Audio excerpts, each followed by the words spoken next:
It is my pleasure to welcome His Excellency Mr. Shawn Andrey, Minister of Education, Sustainable Development, Innovation, Science, Technology and Vocational Training of St. Lucia.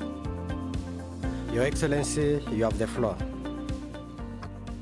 Mr. President, I bring you warm greetings from the Prime Minister of St. Lucia, Philip J. Pierre, and the government and people of St. Lucia. Permit me to place on the record St. Lucia's gratitude to the government and people of Egypt for their warmth and hospitality as host of COP27.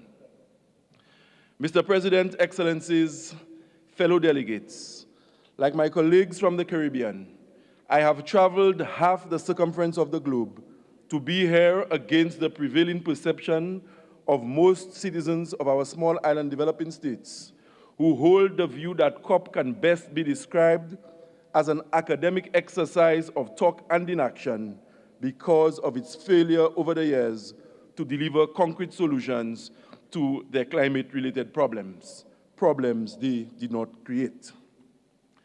Mr. President, an implementation COP, this is what COP27 is meant to be. Prior to departing my country a few days ago to be here, I witnessed firsthand the destruction caused by a weather system which affected the northern part of our 238 square mile island.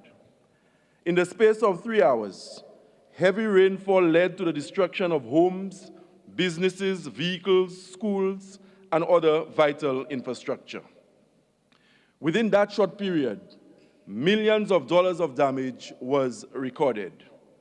Mr. President, St. Lucia and other small island developing states are living the horrific effects of climate change on a daily basis, a situation we did not create but are unjustly being made to pay for.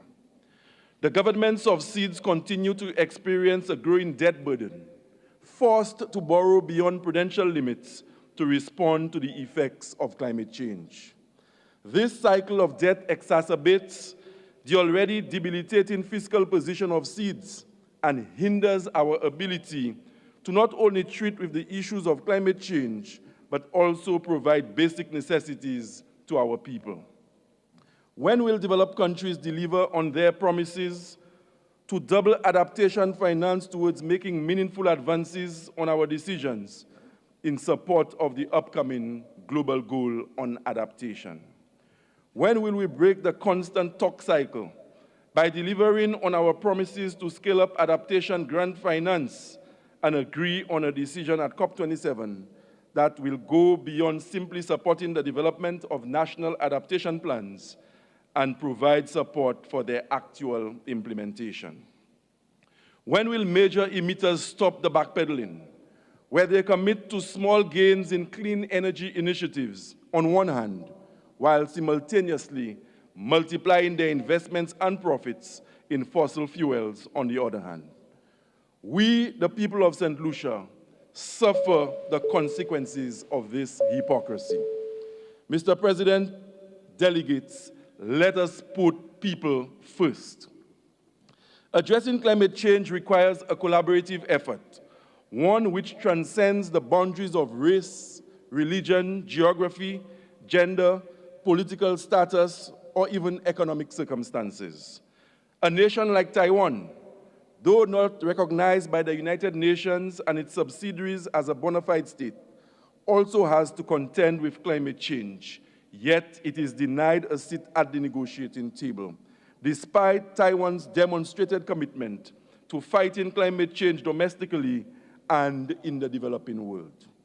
The government and people of St. Lucia are grateful to the government and people of Taiwan for their unwavering support of our adaptation and mitigation efforts. Today, Mr. President, St. Lucia and the rest of the Caribbean call on world leaders, fellow delegates and stakeholders to truly make this COP27 the implementation COP it is touted to be. Developed countries and agencies that are, whether by deliberate, bureaucratic means or otherwise, impeding access to pledge billions of dollars to developing countries for climate adaptation, must demonstrate greater sensitivity and honor their obligations to seeds. Thank you, Mr. President.